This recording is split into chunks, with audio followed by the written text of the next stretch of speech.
네, 계속하겠습니다. 23번이죠. 자기계약 쌍방대리에 관한 설명으로 옳은 것을 모두 고른 것은. 맨날 물어보죠. 자기계약 쌍방대리. 대표권 제한은 자기계약 쌍방대리, 공동대리 뭐 이런 것들이잖아. 맨날 물어보는 거. 작년에 나왔던 거 또 나왔죠. 중개사 나왔던 거 여기 나오기도 하고. 자, 기억봐. 대리인은 부동산 매매 계약에 따른 소유권 이전 등기를 신청함에 있어서 쌍방대리 할 수 있다. 등기 신청이라든가 주식 명의계약서 같은 경우는 서로 이해관계 대립이 없기 때문에 이건 자기계약 쌍방대리 허용되죠. 자기계약 쌍방대리는 원칙적으로 금지되는데 본인이 허락한 경우나 또는 채무이행을 할 수 있거든요. 그래서 이 등기 신청 같은 경우는 채무이행에 준해서 취급하기 때문에 할 수 있습니다. 그래서 기억번호 옳고요. 니은번 부동산 입찰 절차에서 동일 물건에 대해서 이해관계니 다른 두 사람 이상의 대리인이 된 경우, 두 사람 이상 대리인이 됐던 쌍방대리죠. 이때는 서로 이해관계가 다르니까 반드시 본인은 허락받아야겠죠. 그래서 허락받지 않고 한 경우니까 그 대리인이 한 입찰행위는 유효하다가 아니라 무효이다라는 게 판례입니다. 니은번 틀렸고. 디귿번 대리인이 계약을 체결함에 있어서 본인이 미리 허락한 경우에는 계약은 유효하다. 맞죠? 본인이 미리 허락하든지 채무이행 두 개나 할 수 있으니까. 우리 1번. 이건 우리 10회 때가 나왔던 질문이 또 나온 거죠. 신권자가 본인의 지위하고 법정대리인의 지위에서 자기 신권자가 지 부동산을 미성년 자식에게 증여하는 거. 자기 계약이죠. 자기 계약은 맞지만 이해상반행위가 아니니까 유효라 그랬습니다. 책에 있는 판례고 시험에 나왔던 게 또 나왔죠. 우리 시험에 나왔던 게. 옳은 건 기억번, 디귿번이 되겠습니다. 일단 이 문제를 풀 때는요, 뭔지 몰라도 디귿은 무조건 옳다는 걸 알 수 있죠. 그래서 일단 디귿을 찾고 아닌 것 지워가 보시면 정답은 2번이 나오겠습니다. 24번 복대리에 관한 설명을 옳지 않은 것. 복대리도 해마다 나오죠. 중요한 것 같지도 않은데 해마다 나옵니다. 절대 틀리시면 안 되죠. 임의대리의 복대리, 법정대리, 복대리 나누어서 이 법정대리는 언제나 복대리를 선임할 수 있고 책임도 원칙적으로 전적인 책임을 지죠. 다만 1번에 있는 것처럼 법정대리인이 부득이한 사유로 복대리를 선임한 경우 그때는 전적인 책임을 지는 게 아니라 선임감독 책임으로 책임을 줄여주죠. 1번도 맞고. 2번 복대리도 표현대리 적용됩니까? 됩니다. 복대리는 성립의 특수성이 있는 거지 다른 일반 대리하고 똑같아요. 표현대리도 되고 무권대리도 되고 다 됩니다. 판례도 다 된다 그랬어요. 3번 임의대리인이 본인의 지명에 의해서 복대리인 선임한 경우 그러면은 책임이 더 줄어들죠. 그래서 해임이나 해임을 태만한 경우 그럴 때만 책임지죠. 책임지는 경우가 있다. 이게 맞고요. 원칙적으로 임의대리인은 선임감독 책임을 지는데 본인의 지명에 의해서 복대리인을 선임할 때는 책임이 더 줄어들죠. 해임을 태만한 경우에만 부적임 또는 불성실함을 알고도 해임을 태만한 경우 그때만 책임지는 걸로. 4번 임의대리인은 본인의 승낙 있는 경우에 한해서 복대리인을 선임할 수 있다. 본인의 승낙 또는 부득이한 사유죠. 틀린 건 4번. 5번 복대리인의 대리권 범위는 대리인의 대리권을 넘지 못한다. 맞죠? 올해 시험 문제는 정답이 참 쉬웠어요.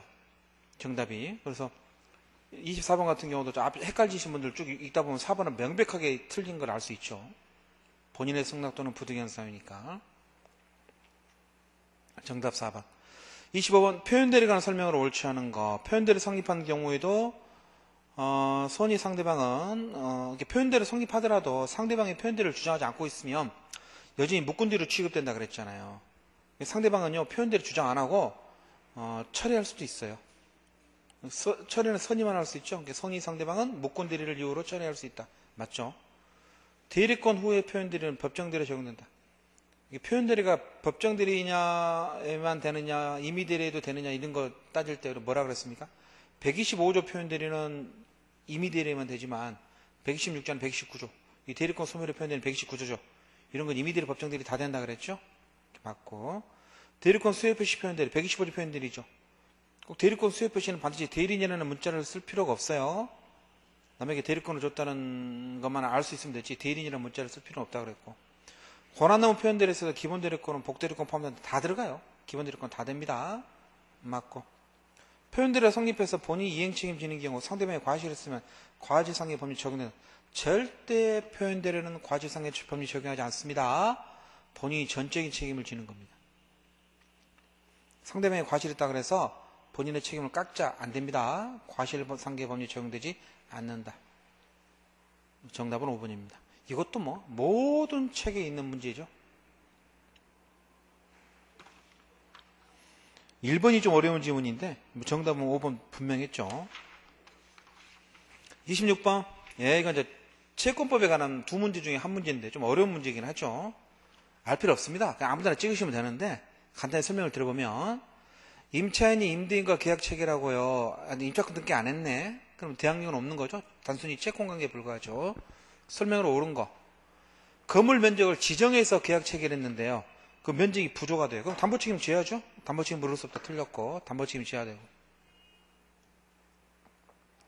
50평짜리 아파트인 줄 알았는데 가서 보니까 45평이야. 5평이 부족해. 당연히 담보책임 져야겠죠. 매매할 때만 지는 게 아니라 이런 임대차도 유상계약도 담보책임 집니다. 그래서 물을 수 없다가 아니라 물을 수 있다. 계약 체결했는데요. 제3자 병이 보니까 그 아파트를 깔고 앉아있어.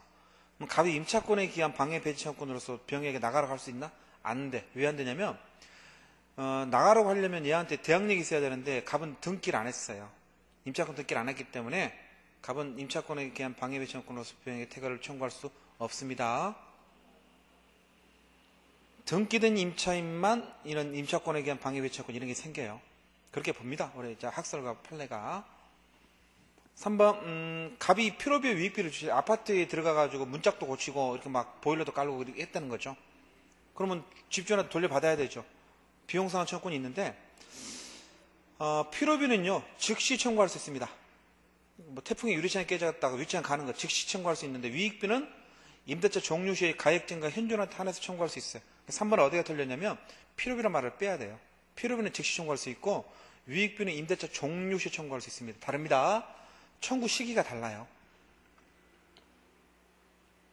3번에 필요비란 말을 빼면 맞겠네요.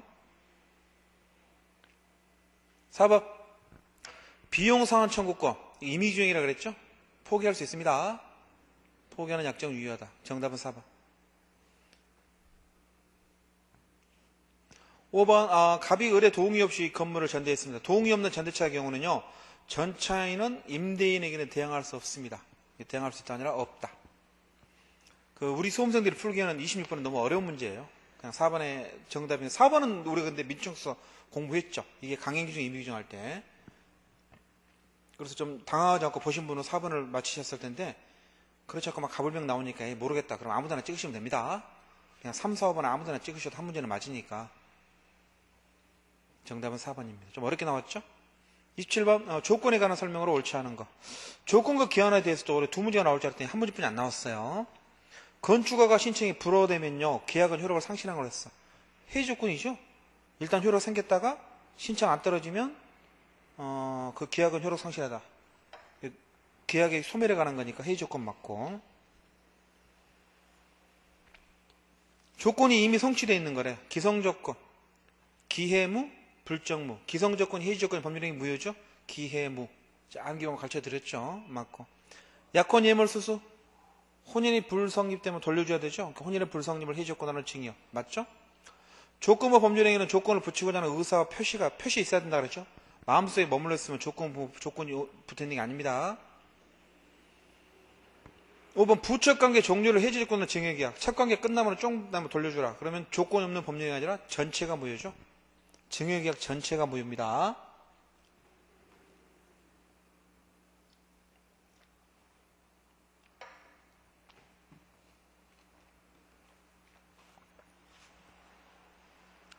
(28번) 취소할 수 있는 법률행위 추인. 법률행위 추인. 야구 법정 추인 다 물어봤네요. 옳지 않은 거. 1번 상대방이 취소권자에게 이행청구 동그라미. 이행청구는 전이기양 담양집 법정 추인 사유가 되는데 그래서 이행청구와 권리양도는 누가 해야 돼요? 취소권자가 해야 돼요. 지금은 지금 누가 했습니까? 상대방이 했잖아. 상대방이 이행청구한 경우는 법정 추인 사유가 아닙니다. 취소권자가 상대방한테 하는 경우, 취소권자가 하는 경우만 이 법정 추인이라고 눈이 강조드렸죠? 옳지 않은 건 1번이 되겠습니다. 추인은 알고 해야 되죠.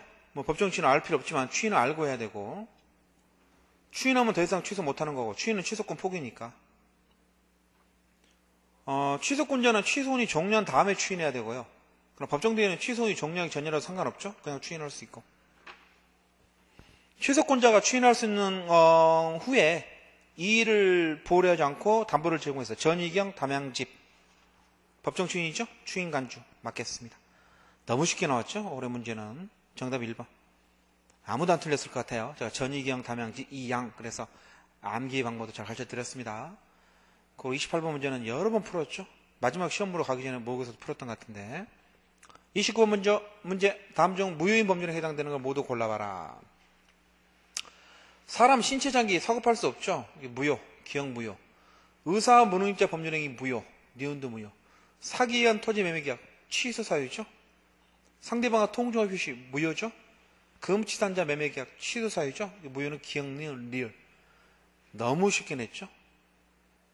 30번 채권 소멸원이 채권이 사라지는 거 뭔지 몰라도 대물변제 다른 물건 대신 갚으면 채권 사라지겠지. 채권자가 안 받으니까 채무자 공탁했어. 그러면 채권 소멸하는 거죠. 상계 내가 빚진 거랑 내가 받을 것으로 깠어. 그럼 채권 사라졌지 뭐. 깐 것만큼. 혼동 채권자가 채무자를 상속했어요. 그럼 채권 채무 혼동으로 사라지죠. 호나는 부합 호나 가공 그래서 이건 부동산에서 물권법에서 물권 소유권 취득원인이잖아요. 채권 소멸원인이 아니라 얘는 소유권 취득원인이죠. 내 기름과 상대방 기름이 섞인 게 호나잖아. 그럼 이제 주된 동산 소유자가 먹는 거죠. 주된 동산 비율을 따지기 힘들면은 서로 공유하는 거고. 이게 호나고. 채권 소멸원이 아니라 소유 물권 취득원인입니다. 물권법상 소유권 취득원인이죠. 정답 5번. 다음 아무 생각이 안 나죠. 생각해보면 궁금 생각 맞출 수 있는 문제인데. 31번 다음 설명 중 옳지 않은 거. 물권법에 관한 거죠. 1번 유치권자 경미할 수 있으면 있습니다. 유치권자도 경미 신청권이 있죠. 다만 이때 경미는 유치권자는 물건을 원래 유치할 거로 유치적 효력만 있거든요.